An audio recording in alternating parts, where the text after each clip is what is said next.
Welcome to my class. नमस्ते student. बच्चों, आज हम कक्षा 8वीं की पूरक पाठ्य पुस्तक भारत की खोज का अध्ययन करने जा रहे, जिसमें हम चैप्टर नंबर 5वां पढ़ रहे, जिसका शीर्षक है नई समस्याएं। नई समस्याएं इस पाठ का ये सेशन नंबर 11वां है।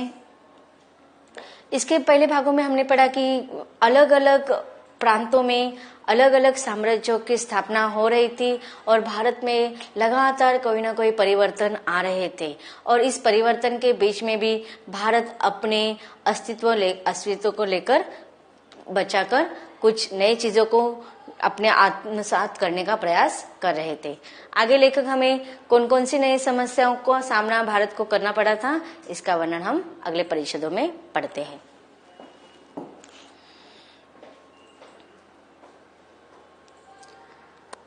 भारत की आर्थिक पृष्ठभूमि, इंग्लैंड के दो रूप। अब देखिए, भारत की आर्थिक पृष्ठभूमि की जिस प्रकार भारत पर लगातार साम्राज्य के द्वारा आक्रमण हो रहे थे, तो बहुत सारे साम्राज्य क्या कर रहे थे, भारत की संपत्ति को लूट मार करके अपने शासन का अपने साम्राज्य में ले जा रहे थे। तथा बहुत सारे भारत के भी छोटे मोटे शासक थे जो भारत की संपत्ति को बचाना चाहते थे। और इस बीच में भारत में एक नए साम्राज्य का आगमन हुआ था और वह था अंग्रेजों का। अंग्रेजों ने क्या किया था, व्यापार के मार्ग से, सागर के मार्ग से भारत में प्रवेश किया था। व्यापारी बन के वह आए थे और धीरे धीरे उन्होंने अपना सारा जाल सारे भारत पर फैला दिया था। और इस प्रकार हमें इंग्लैंड के द्वारा भारत के विकास में सहायता हुई या नहीं, उसके दो रूप हमें दिखाई देते हैं। अब वो दो रूप कौन से हैं, इसका वर्णन लेखक हमें अगले परिच्छेदों में करवाने वाले हैं। लेखक कहते हैं कि अपने आरंभिक दिनों में ईस्ट इंडिया कंपनी का मुख्य काम था भारतीय माल लेकर यूरोप में व्यापार करना। अब देखिए, भारत में किसी भी प्रकार का अगर प्रवेश करना है, आगमन करना है, तो कोई ना कोई तो कारण चाहिए था। अब अंग्रेजों ने क्या किया कि भारत से व्यापार करने के हेतु से ईस्ट इंडिया कंपनी का आधार लेकर वह भारत में प्रवेश करते हैं और उस ईस्ट इंडिया कंपनी का जाल वह पूरे भारत पर इतना फैला देते हैं कि पूरे भारत के व्यापार क्षेत्र उसके अधीनस्थ हो जाते हैं। फिर दरबारों में जो राजा रहते हैं उनके बीच में संधि कर कर संगठन करके वह अपना क्षेत्र बढ़ाना चाहते हैं। उसी समय पुर्तगाल ने भी भारत पर आगमन कर दिया था, वह आक्रमण करना चाहते थे। लेकिन ईस्ट इंडिया कंपनी के द्वारा अंग्रेजों के जो एजेंट भेजे जाते थे, जो दरबार राजदूत के रूप में जो भेजे जाते थे, उन्होंने पुर्तगाल तथा अन्य छोटे बड़े साम्राज्यों को भारत से हटा दिया था, भारत से भगा दिया था और फिर धीरे धीरे उन्होंने भारत पर अपना कब्जा शुरू कर दिया था। अब उनका उद्देश्य क्या था कि भारत का माल वह खरीद लेंगे और फिर यूरोप में जाकर वह बेचेंगे। कंपनी को क्या हो गया, इससे बहुत लाभ होने लगा था। भारतीय कारीगरों और शिल्पियों की कारीगरी इस स्तर की थी कि वे इंग्लैंड में उत्पादन के उच्च स्तर तकनीक का बड़ी सफलता से मुकाबला कर सकते थे।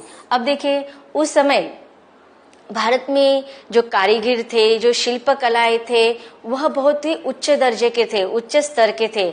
अगर वह अपने उत्पादन खुद बेचते तो उन तकनीकों के सामने किसी भी प्रकार के अन्य मुकाबले करने वाले तकनीकें नहीं थे, या अन्य कारीगर या अन्य देशों में किसी भी प्रकार के उनका मुकाबला करने वाला अन्य उत्पादन क्षेत्र नहीं था। लेकिन उस समय इंग्लैंड में उत्पादन उच्च स्तर पर चाहिए था, इसलिए उन्होंने भारत के व्यापार करने के हेतु से ईस्ट इंडिया कंपनी के द्वारा माल बेचने के लिए वह आ गए और इस प्रकार उच्च तकनीकों की बड़ी सफलता से मुकाबला वह कर सकते। अगर उस समय इंग्लैंड या ब्रिटिश नहीं आते तो क्या भारत अपना विकास नहीं करता?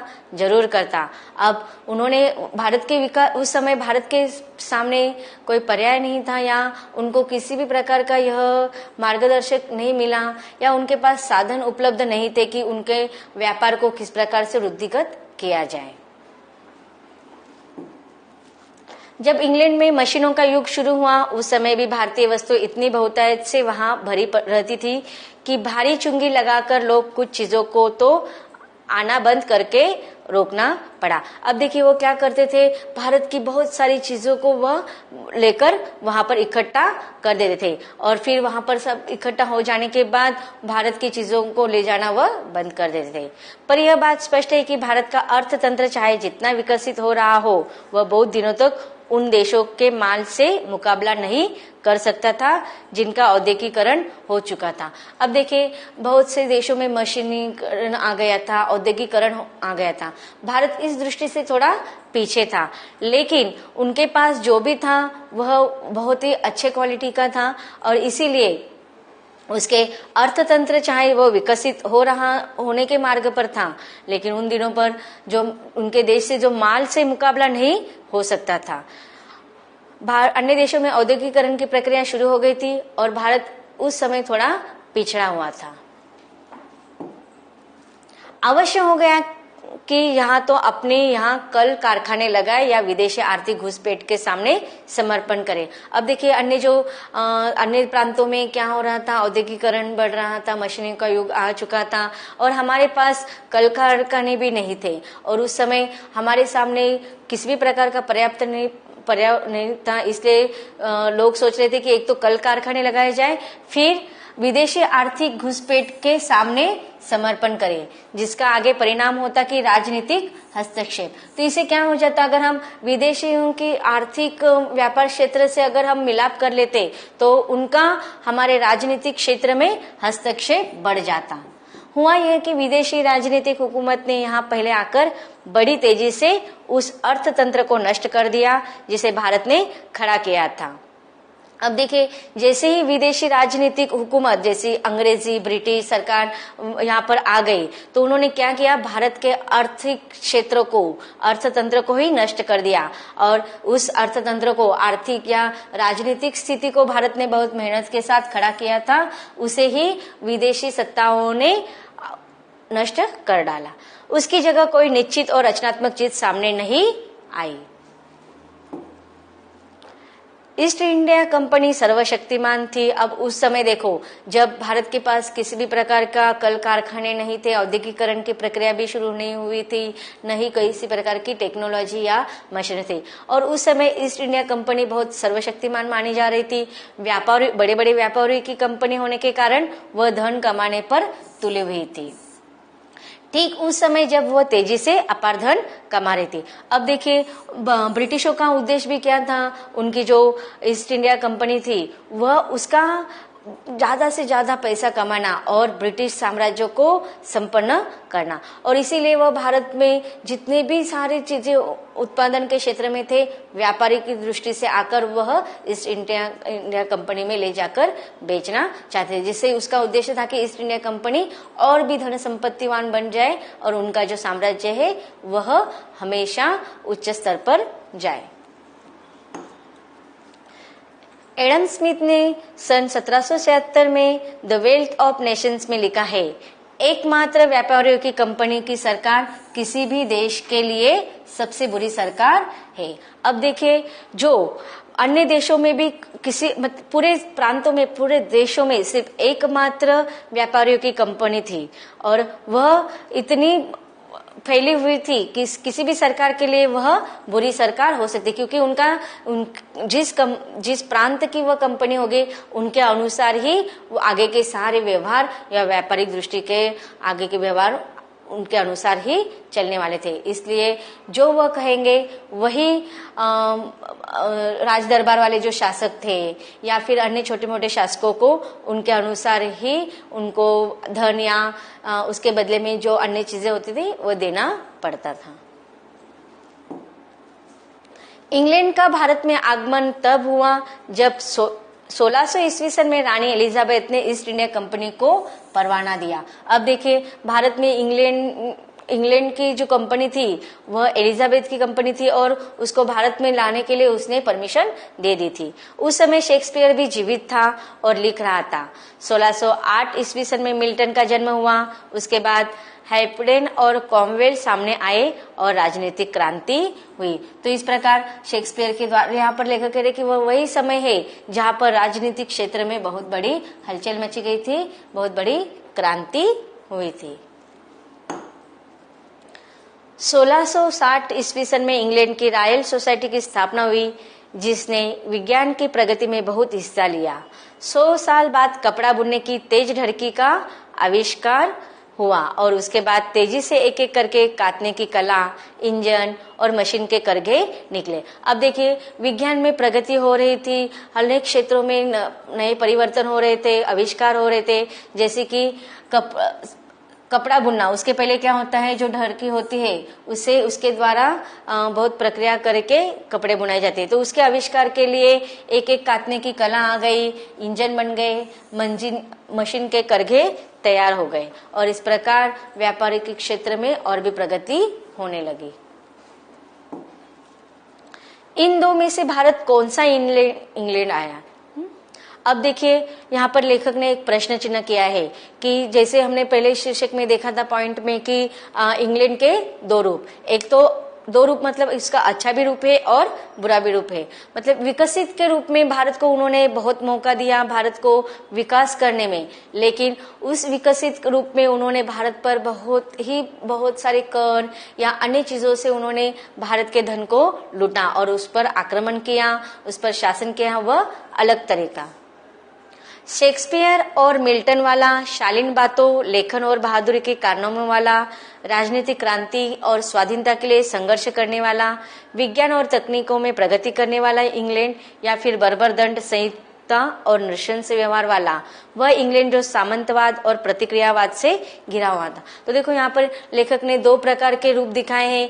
एक तो कौन सा, शालीन बातें करने वाला, लेखन बहादुरी के कारणों में दिखाने वाला, राजनीतिक क्रांति लाने वाला, स्वाधीनता के लिए संघर्ष करने वाला, विज्ञान और तकनीकी की प्रगति करने वाला इंग्लैंड, या फिर बर्बर दंड संहिता, नृशंस व्यवहार वाला तथा सामंतवाद तथा प्रतिक्रियावाद से घिरा हुआ। मतलब दोनों रूप से उन्होंने भारत को जकड़ लिया था। एक तो भारत का विकास भी करना चाहते थे और भारत पर पूरे अपने और अधीनस्थ करना चाहते थे। ये इंग्लैंड एक दूसरे को प्रभावित करते हुए साथ साथ चल रहे थे और इन्हें एक दूसरे से अलग नहीं किया जा सकता था। एक तरफ देखो, उनका जो दोनों तरफ से जो बातें हैं वो एक दूसरे के पूरक थे और इसीलिए वह एक दूसरे से अलग नहीं हो सकते थे। फिर भी यह हो जाता है कि इंग्लैंड गलत भारत के संपर्क में आकर उसे बढ़ावा दे दे। अब देखिए, जैसे कि अपने विकास के लिए हमें उसकी बातें मानना ही चाहिए, नहीं तो फिर वो हमें व्यापार के क्षेत्र में हम पीछे पड़ जाते और हमारे पास इतनी जो, भले ही हमारे पास वैज्ञानिक दृष्टि से किसी भी प्रकार की औद्योगिकरण की प्रक्रिया शुरू नहीं हुई थी, लेकिन उस समय व्यापारिक क्षेत्र में आगे बढ़ाने के लिए एक राज्य व्यवस्था, राजकीय क्षेत्र में किस प्रकार से प्रगति करना चाहिए, यह सामाजिक व्यवस्था किस प्रकार से होनी चाहिए, उसकी नींव हमें इंग्लैंड के सरकार के द्वारा ही पता चले थे। संयुक्त राज्य अमेरिका के स्वतंत्र होने का समय लगभग वही है जो भारत के स्वतंत्रता खोने का समय है। यह सच है कि अमेरिकियों में बहुत से गुण हैं और हमें भी बहुत सी कमजोरियां हैं। अब देखिए, लेखक कहते हैं कि जहां पर हमारा देश परतंत्र के अधीनस्थ हो रहा था, उसी समय अमेरिका स्वतंत्र हो रहा था। मतलब लोग, अन्य देश प्रगति के दौर से गुजर रहे थे और हम प्रगति के अलावा हम गुलामगिरी के दौर से गुजर रहे थे। और अमेरिका में बहुत सारे गुण थे कि वह स्वतंत्र होने के सारे गुण उनके अंदर, शासकों के अंदर, राजकीय सामाजिक क्षेत्र में बढ़ रहे थे, लेकिन हमें वही कमजोरियां बहुत थी।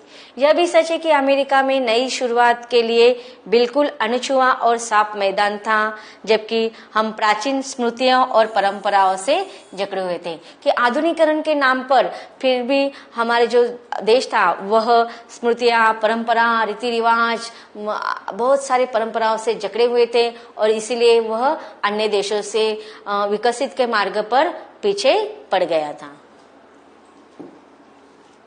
फिर भी इस बात की कल्पना करना कठिन नहीं है कि यदि ब्रिटेन ने भारत में यह बहुत भारी बोझ नहीं उठाया होता जैसे कि उन्होंने हमें बताया है, और लंबे समय तक हमें स्वराज्य करने के वह कठिन कला नहीं सिखाई होती। अब देखिए, ब्रिटेन के द्वारा हमें स्वराज्य करने की कला, स्वतः आजादी की कला, स्वतंत्रता की कला हमें उन्होंने सिखाई।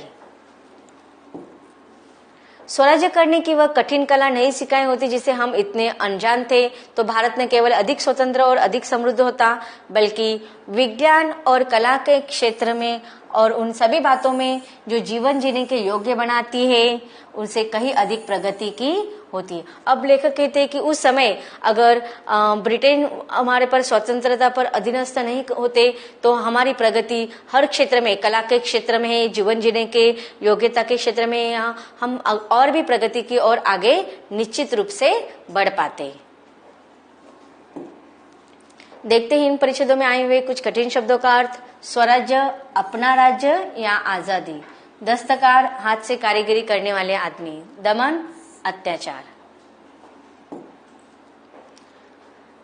इसके पहले परिच्छेदों में या सेशन में जितने भी हमने परिच्छेद पढ़े हैं उनसे संबंधित कुछ प्रश्नोत्तर है। औरंगजेब की मृत्यु के समय भारत में सबसे अधिक ख्याति कौन पा चुके थे? उत्तर के विकल्प है फारसी, अंग्रेज, नादिर शाह या मराठे। हमें पता है कौन सा वो साम्राज्य था? मराठे। Very good. उत्तर का विकल्प होगा घ, मराठे। प्रश्न दूसरा है नादिर शाह कहाँ का शासक था? उत्तर के विकल्प है इराक, अफगानिस्तान, चीन, ईरान। कहाँ का था? इराक। इराक का था या ईरान का? ईरान। Very good. उत्तर का विकल्प होगा घ, ईरान। आगे का प्रश्न है पंजाब का शासक रणजीत सिंह का शासन किन भावनाओं पर आधारित था?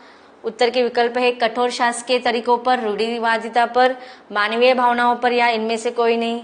कौन सा है उत्तर? ग, मानवीय भावनाओं पर।